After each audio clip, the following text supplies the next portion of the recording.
Bom dia a todos, né? Nossos fiéis escudeiros aqui que estão sempre presentes na aula. Pessoal, boa semana a todos. Né? Conforme a gente sempre faz às quartas-feiras pela manhã, a gente vai se encontrar aqui para falar um pouco sobre parasitologia, né? E antes da gente passar para o vídeo de hoje, eu queria falar alguns detalhes que foram passados pela coordenadora, né? Para a gente afinar aqui a nossa situação. Então, a primeira coisa, o primeiro recado, é só transmitir para vocês que a gente vai ter um feriado na semana que vem, né? O feriado ele é na segunda e na terça, né? Não haverá aula na segunda e na terça. Então, você está liberado de acessar o AVA, para assistir a live, né, das disciplinas de segunda e de terça. A nossa, que é na quarta-feira, continua normal. Então, a gente, na próxima quarta-feira, vai ter aula tranquilamente, a nossa live aqui, tá? Isso é importante a gente saber, tudo bem? A gente tem o nosso descanso, e pelo menos das lives, a gente vai ter um descanso temporário nesses 2 dias, tá? Outra informação também que eu tenho para passar, essa já é um pouco mais específica aqui para a gente, é o seguinte, pessoal. No semestre passado, os professores eles estavam passando conteúdos de várias formas, né? Então, tinha professor que gravava vídeo, outros, como o professor Bruno, né? Gravava um podcast, quer dizer, um arquivo de áudio para escutar, enfim, cada professor fez um jeito. Mas aí os alunos, uma pesquisa que foi realizada pelos alunos, pediram para que fosse gravado vídeo, que era a melhor forma do aluno interagir, né? Se o aluno não assistia na hora, ele assistia depois o vídeo, né? Para ter um contato ali com o professor. E é válido isso, né? Então foi determinado que todos os professores tinham que gravar vídeos. É o que a gente está fazendo, né? Porém, tem algumas coisas que mudaram também, né? Então, agora a gente tem aquela avaliação de frequência, né? Em que a gente, toda semana, tem que responder uma pergunta de múltipla escolha, e essa pergunta de múltipla escolha é que vai dar presença para a gente na semana, né? Então, se você faz ali a questão de múltipla escolha, você ganhou 3 presenças, né? As 3 presenças das 3 horas da aula. Tá? Então não tem mais aquele fórum que você colocava o teu nome, presente, então não tem mais aquilo. Agora você tem que responder uma questão. Isso foi feito para que você tivesse que assistir a live, né? Porque toda questão que a gente coloca na múltipla escolha está ligado ali ao que a gente falou na live. Tá? Aqui a nossa turma de parasitologia aqui, do terceiro, quarto período, é uma turma pequena, nossa turma aqui de quarta-feira, tá? A gente tem aqui sempre poucas pessoas acessando as lives, isso não tem problema, né? Porque às vezes a pessoa tem algum outro compromisso. É importante que se a pessoa não estiver aqui na live, a pessoa assista o vídeo depois, tá? E eu percebi que isso não está acontecendo. Tá? A gente vai lá no YouTube e a gente percebe que o acesso está muito baixo. Então, fazendo as contas, o número de pessoas que está na live, somado o número de visualizações, não está dando o total de alunos na disciplina, na turma, né? E a mesma coisa está acontecendo com questão de frequência, avaliação de frequência e até mesmo as questões de nota, né? A gente já está na nossa 5ª semana e até agora foram feitas 2 ou 3 questões, acho que 2 questões que valem nota, né? A gente tem a avaliação de frequência que vale presença, né? Vale falta, e a avaliação de nota. É uma questão avaliativa, de múltipla escolha também, do mesmo jeito, mas daí vale nota, tá? Então é importante que vocês não pulem, pessoal, tá? Se você, por exemplo, não pode estar na live, você tem que assistir a live, o vídeo, no período de uma semana, para que você ganhe falta ali naquela semana, né? Como a gente tá ali muito no comecinho ainda, vocês estão aí no terceiro período, né, quarto período, a gente está se acostumando ao EAD também, eu acabei deixando as primeiras semanas aberto as questões, né? Mas ainda no final dessa semana eu vou fechar, porque daí já passou mais de um mês, daí já é pedir demais já também, né? É uma colher de chá gigante daí, tá? Então, assim, quem não tá podendo assistir as lives com a gente, por favor, não se esqueça de, né? Não tem problema você não poder vir na live. Eu posso gravar sozinho aqui, isso não é problema nenhum, né? O problema é você não assistir a gravação depois. Isso é o problema. Bem? Bom, dado esse recado, então, a gente agora começa a falar um pouco da nossa aula de hoje, pessoal. Né? O que a gente viu até agora? Onde é que a gente está, professor? Só para eu me situar. É tanta matéria que eu acabo me perdendo, né? A gente começou a falar sobre doenças dos parasitos. A gente, lá no comecinho do mês, a gente falou sobre as características principais dos parasitos, né? Como que funciona a invasão deles. E aí, já há umas 2 semanas, a gente começou a falar de doenças específicas. tá? A gente começou, por exemplo, falando de doença de Chagas, que é o Trypanosoma cruzi. O Trypanosoma cruzi é um protozoário muito invasivo, responsável por muitas infecções na América Latina, tá? Semana passada a gente fez um pacotão. A gente falou de 3 parasitas importantes que invadem os lúmenes, os tubos que existem dentro do nosso órgão, do nosso organismo, né? Então a gente está falando de giardia, a gente falou de tricomonas vaginalis e a gente falou de entamelo, tá? 3 patógenos muito importantes. Hoje a gente vai falar de um patógeno, um protozoário, que é tão importante quanto o Trypanosoma cruzi, que a gente abordou 2 semanas atrás. A gente vai falar hoje de toxoplasmose, né? A toxoplasmose, ela é um dos parasitos mais relevantes que a gente tem hoje. Então eu vou iniciar aqui o compartilhamento da nossa aula e digo aos presentes, né, que se vocês tiverem alguma dúvida, é só vocês perguntarem aí para o professor ou usarem o espacinho do mural de recursos. Tá? Beleza, professor. Valeu, Cleiton. Bom, pessoal, vamos lá então. Né? Vamos começar a falar de toxoplasmose. O Toxoplasma gondii, ele é um dos protozoários hoje mais conhecidos no mundo. Né? Todo mundo que já estudou um pouco, ou mesmo quem já teve algum caso na família, já ouviu falar, por exemplo, dessa doença que é transmitida pelo gato, né? Ou pelo menos é assim que a gente encara a situação. Né? A gente tem uma doença que já foi bastante divulgada pela mídia. Então, a toxoplasmose é uma doença que o gato transmite para a família, e ela é muito perigosa para as gestantes, todo mundo já ouviu falar dessas coisas. Né? E nesse embalo, nessa situação, a gente tem um pouco de verdade, mas a gente também tem muita fake news, né, que a gente hoje vai tentar esclarecer um pouco mais. Tá? Existia uma época, por exemplo, em que essa onda de falar de toxoplasmose era tão grande que as pessoas saíam por aí matando gato, né? As pessoas saíam condenando o gato como um bichinho de estimação, né? Algo que na prática não tem nada a ver, né? Que a gente já vai entender um pouquinho qual que é a participação do gato. Tá? Na verdade, todos os seres e todos os animais participam da doença, mas a gente ainda tem muito aquela divulgação que o gato é o grande vilão. Tá? Se por um lado a gente tem que aprender bastante coisa, separar a verdade de fake news, por outro lado, uma coisa é certa. Essa é uma das doenças mais comuns que a gente tem no mundo. Né? Uma estimativa da CDC, que é o Centro de Controle de Doenças, que fica em Atlanta, nos Estados Unidos, estimou que hoje existem pelo menos 2 bilhões de pessoas, 2 bilhões de pessoas que têm a forma crônica da doença. Então, tem o parasita sob a forma latente, né? A pessoa não tem sinais de doença, mas se algum dia a pessoa tiver o sistema imune baixo, o toxoplasma ele invade, né? Se você parar para pensar, quantas pessoas existem hoje? 7 bilhões em um quebradinho aí, né? Então, se a gente está falando de 2 bilhões, a gente está falando aí do quê? Quase de uns 35% da população mundial, né? Então, perceba como a situação é séria, bem séria, tá? Nessa foto que a gente pode ver aqui, da direita, a gente tem uma célula infectada, né? A gente tem aqui uma célula do sistema imune, e a gente tem aqui esse parasita aqui, esse protozoário em formato de vírgula, né? Que é o Toxoplasma gondii. Essa vírgula aqui é o taquizoide, né? Que é uma forma que invade bastante, uma forma bem agressiva de invasão de órgãos e células. Né?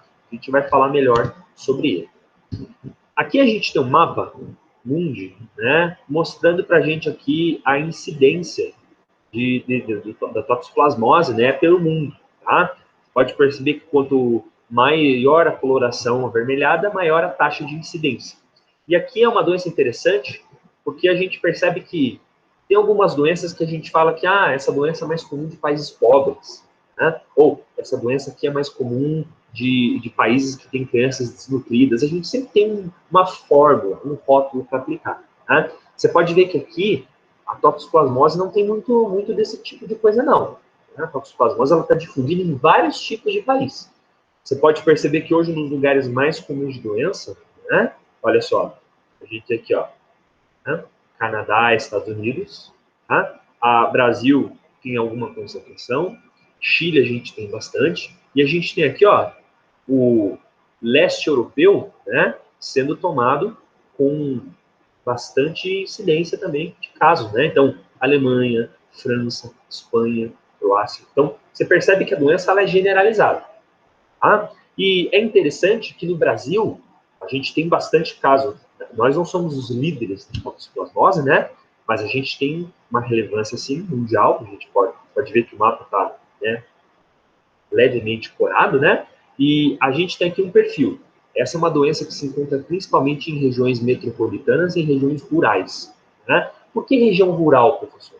Na região rural que você vai encontrar os pré-requisitos para manter o parasita viável, né? Primeira coisa que a gente já começa a falar é o seguinte, vamos voltar aqui, né? Vamos quebrar alguns tabus sobre a doença. A primeira coisa, quem adquire o toxoplasma? Né? Todos os animais de sangue quente.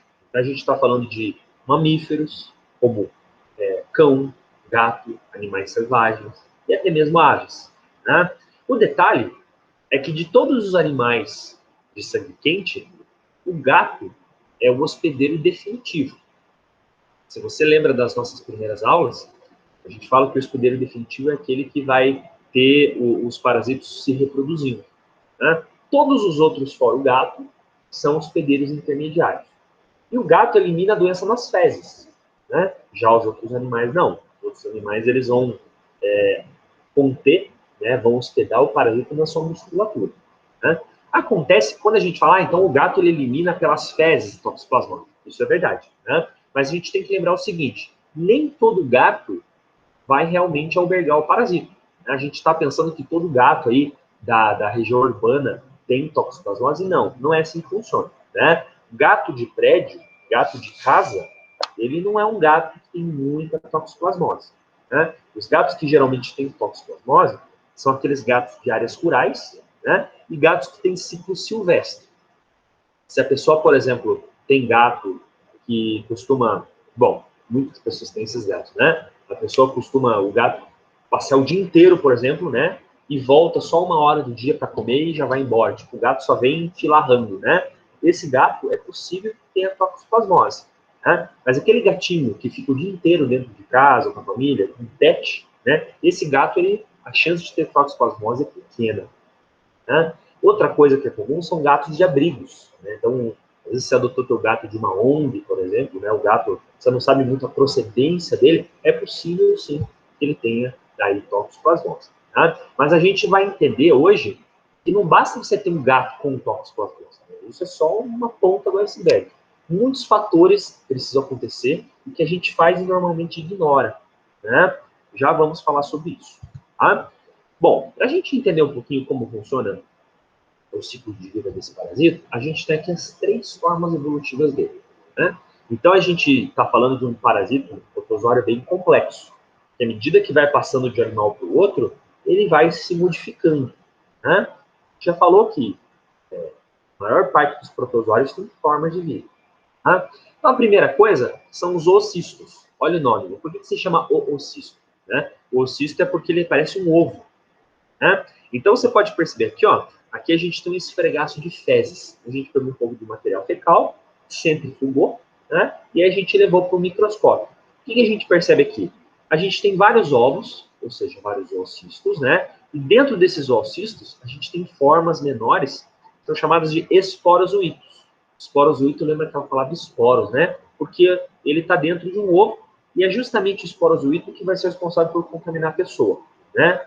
Os gatos, eles eliminam oocistos nas fezes. Então, quando o gato, por exemplo, defeca no jardim, quando o gato tem a sua caixinha de areia e ele defeca nela, depois de um tempo, esses ovos, eles passam a ser infectantes. Né? Então, a pessoa, se tiver contato oral com isso, né, a pessoa trocou a caixinha de areia do gato, ou foi mexer no jardim, na terra, por exemplo, né, e teve contato com isso, ela pode pegar realmente parasita dessa forma oral. Né? Você tem que ter higiene. Outra forma que você pode ter também no seu organismo são os taquizoítos. Os taquizoítos, eles são os parasitas que invadem o seu organismo, logo depois que você se alimenta dos oocistos, né? E os taquizoítos, eles são a forma rápida e invasiva. Eles são a forma mais agressiva. Os taquizoítos são aquela forma de vírgula, né? Que a gente mostrou na imagem anterior. E essa forma que invade órgãos e tecidos. Né? Geralmente, quando uma pessoa ingere alimentos ou água contaminada, etc., taquizoíto que ela vai, né, adquirir. E a gente tem aqui na direita os bradyzoides, né? Os bradyzoides também são uma forma que fica nos tecidos, tá? Nessa forma aqui, eles ficam em cistos. O que você pode ver aqui, ó? A gente pode ver aqui nesse tecido um cisto gigante, e no seu interior eu tenho vários bradyzoides. Bradyzoide é a forma de multiplicação lenta, né? Então, o que a gente entende nesse resumo da ópera aqui, ó? A gente tem 3 formas evolutivas. Uma delas, a gente encontra no intestino do gato, eliminado pelas fezes, são os oocistos, né? Os oocistos vão ficar no meio ambiente, ou na terra, ou uma fonte perto de água, por acaso, ou na caixinha da areia do gato, né? Os taquizoítos são as formas que ficam na musculatura do animal, né? Então, um animal, por exemplo, que ingere os oocistos, ele vai albergar o parasita na musculatura, né? E a gente tem os bradyzoítos que ficam também espalhados pelos órgãos, né? É uma forma de multiplicação lenta. Tá? Então, uma pessoa que é parasitada, um ser vivo que é parasitado pelo toxoplasma, ele pode ficar em 2 locais. Ou é o gato, que tem um intestino, ou são todos os outros animais que vão albergar, vão conter o parasita nos órgãos e na musculatura. Né? Então, quando a gente fala de transmissão de toxoplasmose, não é apenas contato com as fezes do gato. Pelo contrário, quando você ingere tecidos, alimentos, né, músculo, carne de um animal parasitado, você está adquirindo também o parasita. Isso é o que as pessoas ignoram, né? As pessoas vivem falando na televisão, já apareceu matéria do Fantástico, por exemplo, mostrando o gato como o grande vilão da história, mas a maior forma de transmissão de toxoplasmose é quando você ingere carne crua, carne de outro animal que não tem nada a ver com o gato, né? E que tem ali o parasita dentro da sua musculatura. Aí você ingere e você adquire. Né? Quando eu falo em ingerir carne, eu digo carne crua. Né? A carne cozida você não tem esse risco.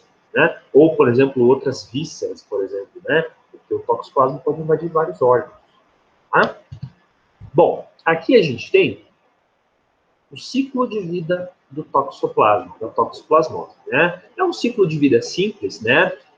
Como os parasitas que a gente conversou até agora, o mais difícil de todos foi o Trypanosoma cruzi, né? A doença de Chagas.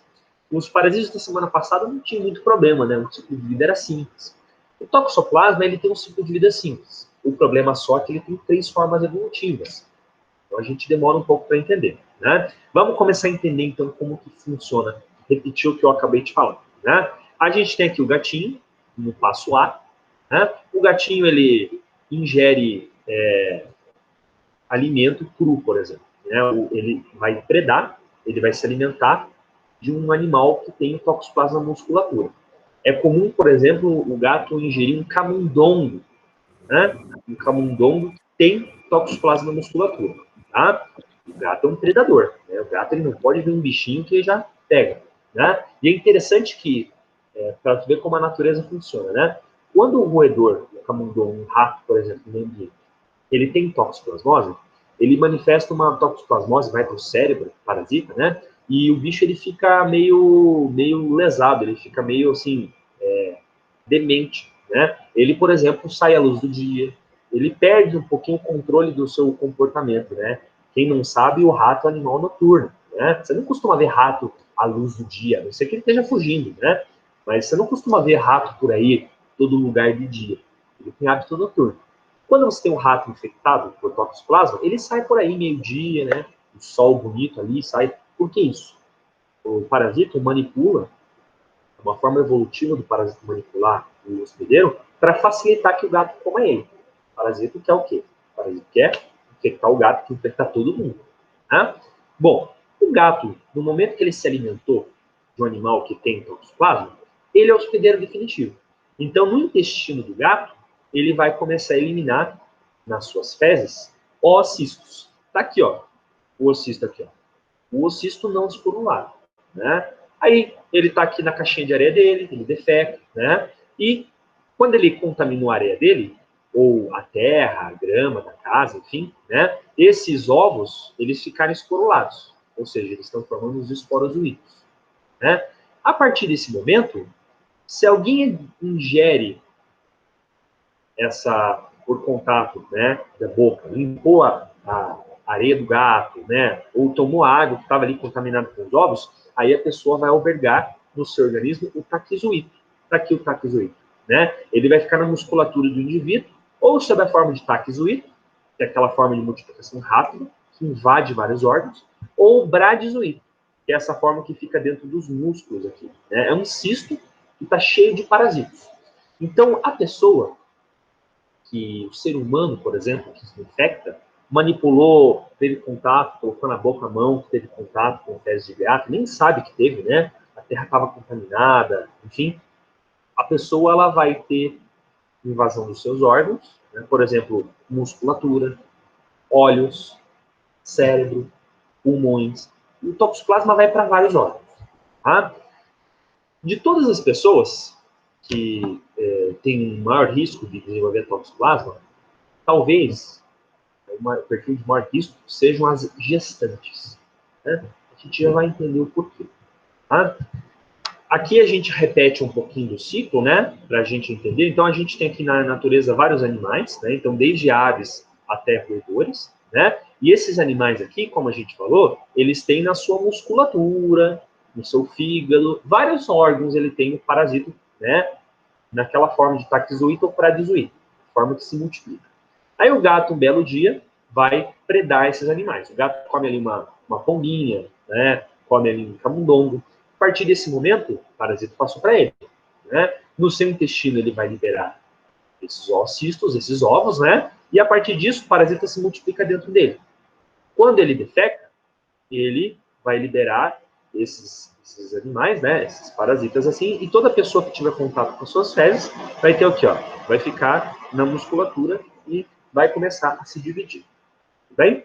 Existem, basicamente, 3 formas da pessoa adquirir toxoplasmose. Né? A forma oral, que a gente já falou, né?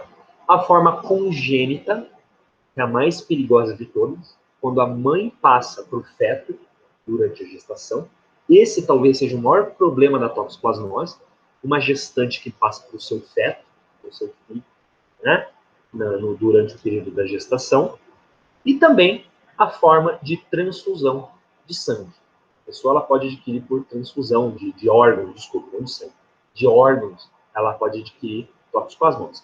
Hoje já é algo um pouco mais controlado, já se fazem testes para a pessoa evitar isso, né? Mas a transfusão de órgãos é possível a dessa transmissão de um órgão que está parasitado, né? E a pessoa recebe isso. Bem, pessoal, eu queria saber se até o momento alguém tem alguma dúvida? Está tudo tranquilo até o momento? Tranquilo, professor. Beleza, então. Né? Vamos continuar. Pessoal, vamos falar um pouquinho sobre os sintomas da toxoplasmose. Né? Quando uma pessoa adquire toxoplasmose, nas primeiras semanas, a doença ela se parece muito com uma febre, uma gripe. É isso que a gente quer dizer. Não febre, gripe.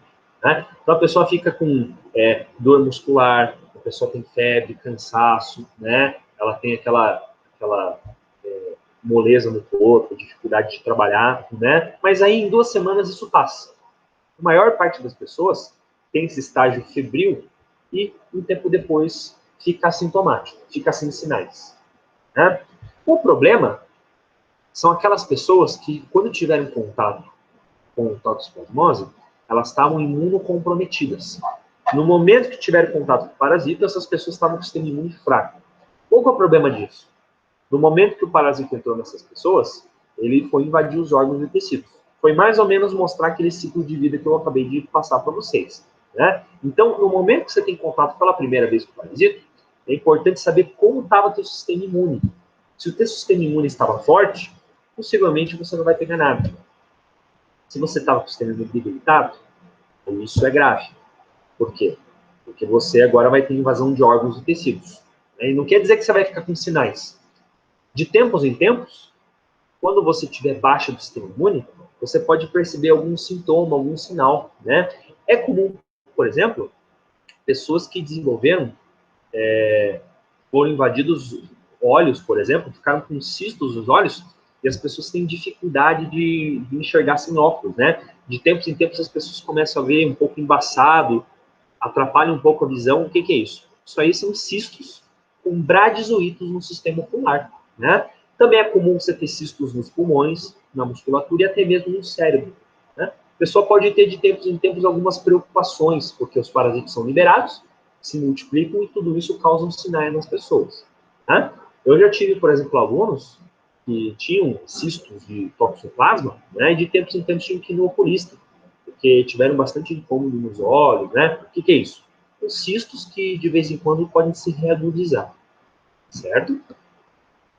Como a gente já comentou, em 2020, né, uma estimativa que foi realizada pelo CDC, 2 bilhões de pessoas no mundo apresentam cistos de toxoplasma nos olhos. Então, é mais ou menos 30% da população mundial. Perceba como isso é muita gente, né, pessoal?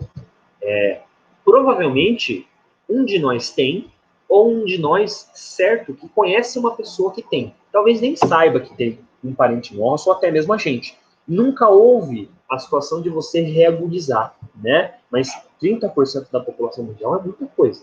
Muita coisa. Então, sem dúvida, a gente conhece alguém, ou nós mesmos temos cistos de toxoplasma e a gente não sabe. Tá? Por que isso? O contato com animais que possuem uma sua musculatura toxoplasma, contato com partícula de terra, né, contaminado com ovos é comum, né? E o contato também com amostras cruas de carne. Né? Isso é tudo muito comum. Tá?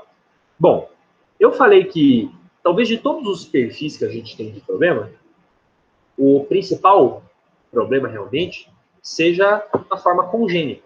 Né? A forma congênita é a forma clássica mais problemática que a gente tem no toxoplasmose. Né? E aqui que começam os grandes problemas relacionados à doença. Antigamente, sabendo que o gato é o hospedeiro definitivo, né, as pessoas ficavam com muito medo de ter um gato no domicílio, principalmente quando você tinha uma gestante.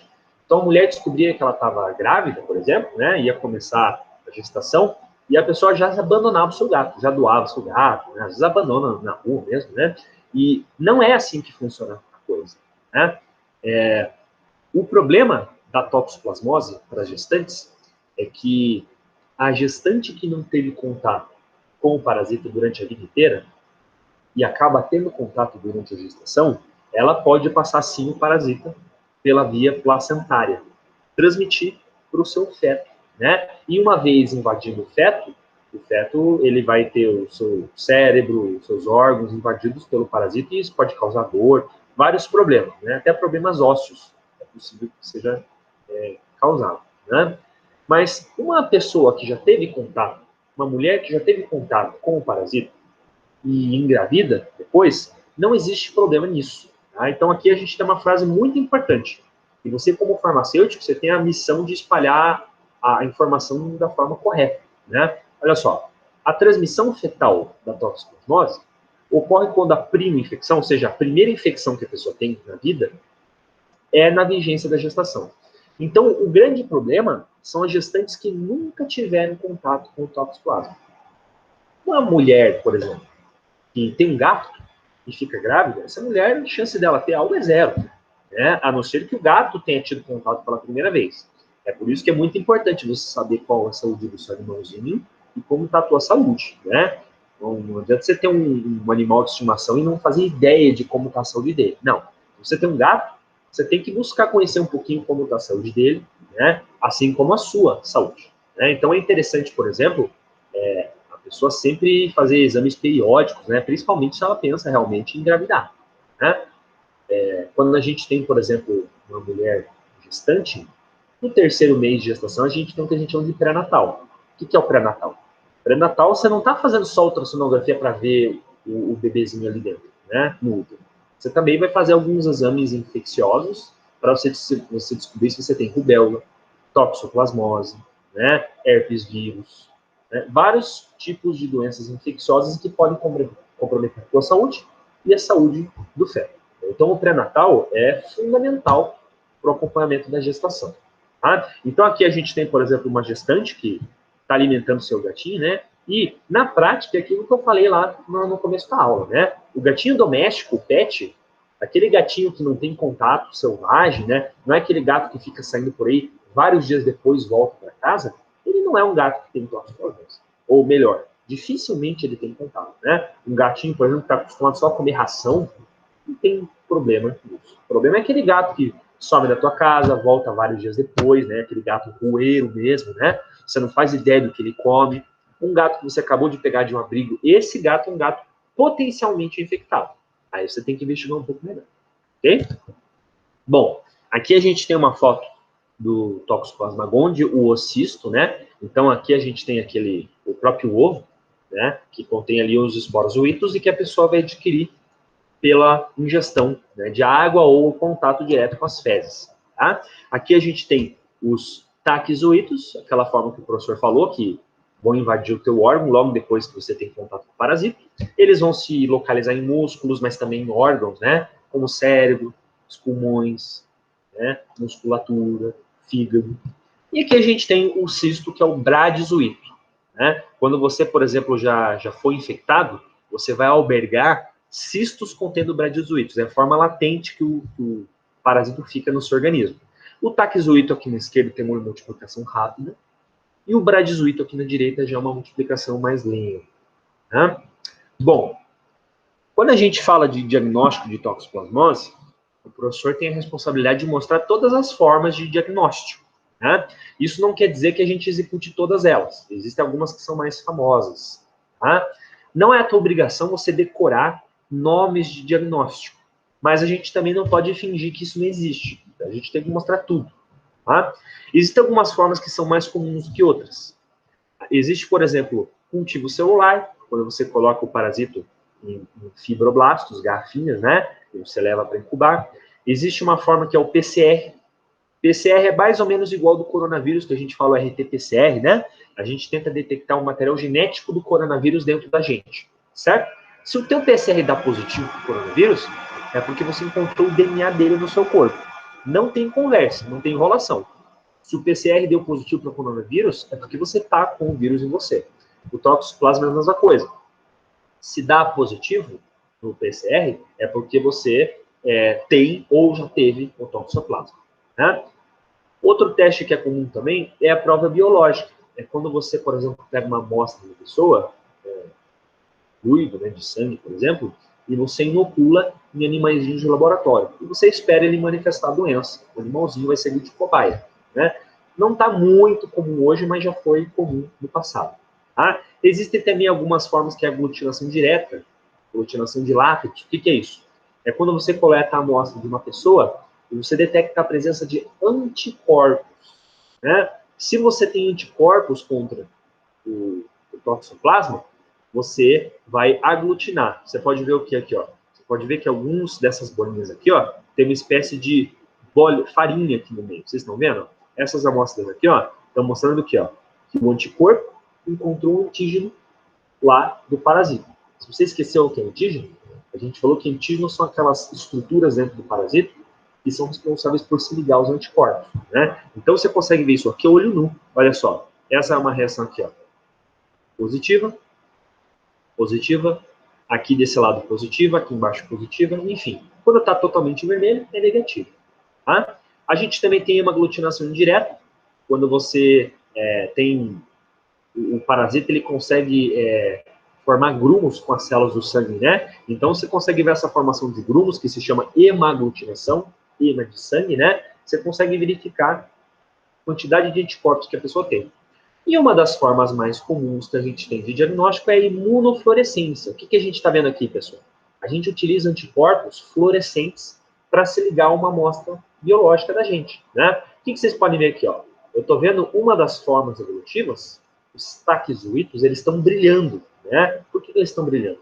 Os anticorpos que têm esse fluorescente, eles se ligaram aos parasitas que estão presentes no meu organismo. Certo?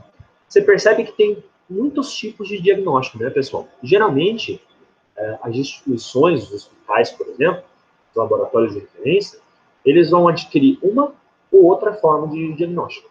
Né? Varia bastante. Existem umas que são melhores do que outras. De tudo isso aqui que eu tenho, o que eu posso dizer que é melhor? Imunofluorescência, PCR e hemaglutinação indireta. Esses aqui, ó, em L, são os mais comuns que nós temos. Ok? Bom, Quando a gente vai falar de toxoplasmose, é importante a gente interpretar também como é que se trata a situação, né? Eu falei, por exemplo, que uma pessoa, uma gestante, quando ela vai iniciar o acompanhamento, né, do seu feto, ela tem que, ali no 3º mês de gestação, fazer o pré-natal, né? No pré-natal, fazem vários exames de sangue, né, para ver como é que está o status imunológico da gestante. E um dos testes que é feito é o perfil sorológico de toxoplasmose. O que é isso? Você detectar anticorpos do toxoplasma, né, antitoxoplasma na pessoa. Tentar entender um pouquinho se a pessoa já teve contato com toxoplasma, nunca teve, né? Bom, para a gente entender um pouquinho, então, como funciona é assim, ó. Quando a gente detecta anticorpos IgM, IgA e também IgG, a presença desses 3 anticorpos aqui, ó, a gente está falando de uma pessoa que tem toxoplasmose recente. Uma pessoa que adquiriu toxoplasmose há pouco tempo. Tá? Talvez vocês não lembrem da aula de imunologia, do semestre passado, mas a gente falou que dos 5 tipos de anticorpos, o IgM, esse aqui, é o anticorpo que mostra pra gente quando você recém adquiriu uma infecção.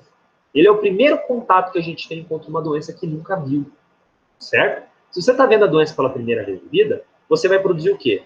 IgM, certo? Se uma gestante, quando vai fazer o período pré-natal, a gente detecta IgM nela, o que significa? Que ela pegou recentemente, né? Então, esse aqui é um perfil de risco. Tá? Esse aqui é um perfil de risco porque ela acabou de adquirir a toxoplasma. Tudo bem? Toxoplasmose de transição. É quando a pessoa ela já está, o sistema imune já está cuidando da toxoplasmose, ela já não tem um risco tão grande assim de manifestar sinais clínicos, né? Nesse caso aqui, começa a diminuir IgM e aumenta-se IgG. O IgG é um anticorpo de memória, então é bom que a pessoa tenha IgG. Né? Uma pessoa que já teve toxoplasma há muito tempo, ou tem na forma latente, é quando a pessoa tem baixos títulos de anticorpos, principalmente IgG. Quando a pessoa tem uma quantidade pequena de IgG, não é certo, mas é provável que a pessoa já tenha tido contato. Né? A melhor situação que a gente tem de todas essas aqui, pessoal, é quando uma mulher, uma gestante, vai fazer o exame de pré-natal e detecta esse status aqui, ó, toxoplasmose latente, né? É uma pessoa que já combateu o toxoplasma, já tem memória, já tem imunidade contra ela, né? Os 2 perfis de risco são esse aqui, ó, toxoplasmose recente, tem que se ficar de olho nessa mulher para ver se ela manifesta sinais clínicos, para tentar entender a saúde do feto. Mas o pior caso de todos é o seguinte: a mulher que dá negativo, que não está aqui no nosso quadro. A mulher que a gente não detecta nenhum tipo de anticorpo é a mulher soronegativa.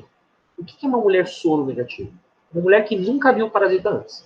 Essa mulher, a gente já acende um alerta. Essa mulher a gente recomenda que não coma carne crua. Essa mulher a gente recomenda que não limpe a caixinha de areia do gato, se ela tem gato. Não cuide da higiene do gato pelos próximos meses, né? Por quê? Essa mulher não tem contato com o toxoplasma.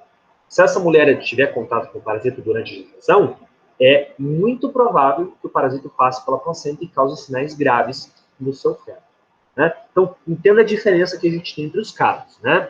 Não que qualquer pessoa pode sair por aí comendo carne crua. Carne crua nunca é recomendável para nada. Nunca. A gente sempre precisa cozinhar os alimentos. Né? Mas desses perfis que a gente mostra aqui, toxoplasma latente de gestação são situações que mostram que a gestante já teve contato e já está aí vencendo a doença. Tudo bem, pessoal? Bom, antes da gente passar para o estudo de casos, né, a gente sempre tem que lembrar das formas de prevenção das doenças, né, que é algo que não tem um slide aqui, mas é importante que seja comentado. Tá? Como que a gente evita toxoplasmose? Toxoplasmose, ela tem que ser evitada nunca ingerindo alimentos crus. Então, a gente está falando aí de alimentos que têm contato com terra, que pode estar contaminado. Então, verduras, mas principalmente carnes. Isso nunca é recomendado. Sempre cozinhar os alimentos. Né? A pessoa, a gestante, por exemplo, que pratica jardinagem, nunca ter contato direto com terra sem proteção. Então, sempre usar equipamento de proteção individual quando vai ter contato com jardinagem, terra, planta, né? Usa uma luva de borracha, pronto, né? Acabou com a situação. e as gestantes evitarem de ter contato com a higiene do gato. Então, uma gestante, por exemplo, adquirir um gato na gestação, se isso acontecer, que pelo menos não seja ela a cuidar da caixinha das fezes do gato. Tem uma outra pessoa para limpar a caixinha de areia, né? A mulher gestante que já teve gato antes, isso aí continua a rotina normalmente. Seria bom ter alguém para limpar a caixinha de areia. Sempre é bom para evitar a carga do parasita, né? Mas o problema é realmente a gestante que nunca teve contato, né? Professor, quando a gente descobre que a gestante soronegativa, né, ela ficou com toxoplasma, né? O que a gente pode fazer para proteger o feto? Existe um protocolo de tratamento para que a gente diminua o contato do parasita com o feto, né? Existem alguns componentes que a gente usa para tratamento da toxoplasmose, como, por exemplo, a pirimetamina, né? São antiprotozoários, né? A gente tem que lembrar que elas funcionam, né, como a pirimetamina, mas a gente tem que lembrar que quando a gente fala de tratamento contra protozoário, o professor já falou numa dessas aulas, o medicamento ele é muito forte, ele causa sinais adversos também, né? Tomar um antibiótico, que é uma substância que mata a bactéria, não é tão complicado assim do que tomar um antiprotozoocida, né? Os antiprotozoocidas, eles são medicamentos que causam sinais adversos para a gente. Então, muito contato. Não dá para você ficar tomando aí pirimetazida, por exemplo, direto, né? Você tem que realmente ter um acompanhamento médico, tudo bem? Bom, para a gente finalizar a nossa aula, a gente vai agora um pouquinho para o estudo dos casos clínicos, né? Então, eu falei que toda aula a gente traz um caso que já aconteceu, né? Um caso que o professor coletou de algum hospital aí, né? Então, vamos lá. Caso clínico, né? Um adulto, 50 anos, sexo feminino. Foi ao hospital devido à diminuição da visão e fotofobia, né? O que é fotofobia? Fotofobia é quando a pessoa tem uma sensibilidade muito grande à luz. A pessoa mal consegue enxergar a luz, ela já começa a lacrimejar, fechar os olhos, fica insuportável ela olhar para a luz. A pessoa fica no ambiente mais escuro, né? É muito ruim para a pessoa essa alta sensibilidade, né? Bom, quando ela foi conversar com o médico, né? Casada há 10 anos, convive com o marido, 2 filhos e 4 gatos, né? 2 desses animais foram retirados de abrigos, tá? Acidente de carro 5 meses, acabou machucando o rosto. Então, de todas as perguntas que o médico fez, né? Tem incidente familiar, tal, ela foi falando essas coisas aí, tá? Bom, você já percebe aqui que, olha só, a mulher tem 4 gatos, né? 2 desses animais foram tirados de abrigos, ou seja, talvez tenha alguma chance de um deles ter tido toxoplasma, tá? O exame clínico, pressão intraocular no olho direito aumentada, né? Então, ou seja, a pessoa realmente está com fotofobia por algum motivo. A pressão intraocular não pode estar tão aumentada assim. Quando você tem uma pressão intraocular acima de 19, você já tem ali uma pressão um pouco maior, tá? A acuidade visual diminuída nos 2 olhos. Provavelmente chamaram o oftalmo para olhar, né? Ela fez aquele exame de falar as letrinhas, né? Lá longe, e ela não deve ter acertado. Então, a acuidade visual diminuiu, tá? Pressão arterial 16/10. Ela com pressão alta, tá? Obesidade. Ok. Tá? Baseado no histórico e no exame físico, podemos considerar toxoplasma? Sim, podemos considerar toxoplasma, né? Ela teve gato já, né? Ela tem sinais clínicos nos olhos. A gente já falou que todos os órgãos acometidos por toxoplasma é comum a pessoa ter problemas visuais, né? Presença de cisto nos olhos. É possível que ela tenha sim. Não é certo, é possível, né? Poderíamos desconfiar de outras doenças? Poderia, né? Aí você tem que lembrar que a farmácia, ela é um leque. Ela é um curso multidisciplinar. Você não pode só pensar focado aqui na aula de hoje. A gente não viu que a mulher tem uma pressão elevada? Então, pode ser que a mulher seja hipertensa, tenha algum problema de coração, né? Talvez a mulher tenha bartonelose, que é uma doença infecciosa que também é transmitida por gato, ou doença de Lyme, uma doença transmitida por carrapato, a gente já falou aqui, inclusive, né? O Cleiton perguntou se tem doença transmitida por carrapato, lembra? A gente já falou, doença de Lyme, né? Doença de Lyme também pode dar problemas visuais, certo? Bom, o que a equipe médica pediu de diagnóstico para ela, né? Um hemograma, para verificar como está a situação do sangue dessa mulher, né? Proteína C reativa. Talvez alguns de vocês já tenham feito esse exame de proteína C reativa, pessoal. A proteína C é uma molécula, uma substância que geralmente quando você tem algum tipo de inflamação ou infecção no seu organismo, você tem aumento da proteína C reativa, né? Então, está procurando algum tipo de infecção, possivelmente viral, a gente ali pede proteína C reativa, né? Teste de tuberculina, que é um dos testes de toxoplasmose, aquele que a gente falou que a gente inocula, né, para ver se ele tem a cobaia ali, tem o sinal clínico, né? E ELISA, pesquisa de anticorpos para toxoplasma. Né? Também se pediu uma hemocultura para bortonelose, uma dessas doenças que ele desconfia aqui. Né? Vamos ver o que deu o teste. Tá? O hemograma, NDN, quer dizer, nada digno de nota, o sangue estava normal, quantidade de glóbulos vermelhos, quantidade de glóbulos brancos, tudo tranquilo. Né? Proteína C reativa, nada digno de nota, ou seja, não estava com uma inflamação generalizada. Né? Prova da tuberculina para toxoplasma, aquele teste biológico que a gente usa cobaia, né? Negativo. Porém, olha só, presença de ELISA e GG, reativo. 1:64. O que significa isso? Ela tem uma quantidade considerável de anticorpos IgG contra toxoplasma. Né? E hemocultura para bortonelose negativo. O que significa isso? A mulher, ela tem anticorpos IgG. A gente não acabou de ver ali no slide, quando uma mulher tem uma quantidade ali razoável de anticorpos IgG apenas, a mulher já teve contato com o parasito, provavelmente a mulher não está, nesse momento, com a forma aguda, a reagudização. A mulher está numa forma, olha só, crônica, forma ocular. É um indivíduo que já teve contato no passado, uma infecção aguda, né? O parasito invadiu alguns órgãos, como o olho dela, por exemplo, o sistema ocular, né? E ele ficou ali na forma de cisto.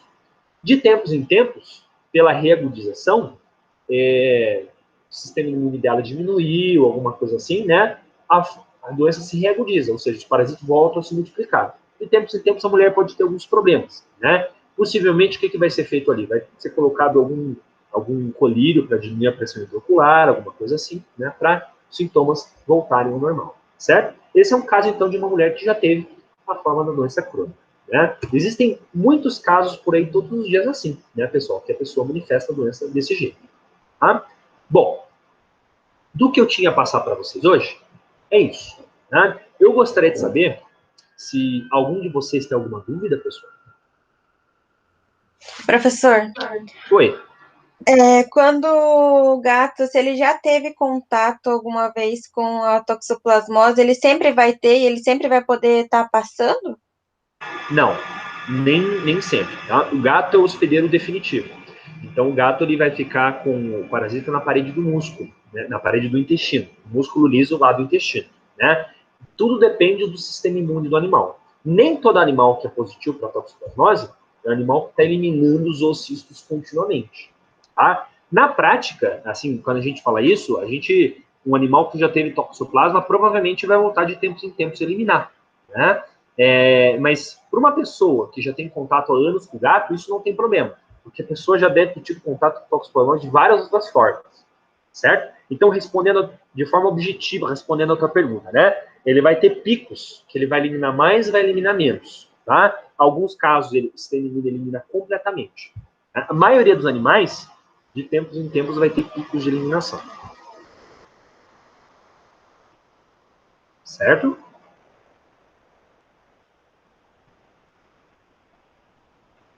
Mais alguma pergunta, pessoal?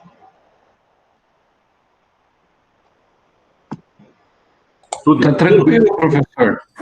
Então, maravilha. Né? Vamos fazer o seguinte, então, pessoal. Se houver algum tipo de dúvida, sempre pode mandar primeiro para o professor. Né? E desejo a vocês uma boa semana, bons estudos e um bom feriado. Tá bom? Beleza, professor. Eu, pessoal. Um grande abraço.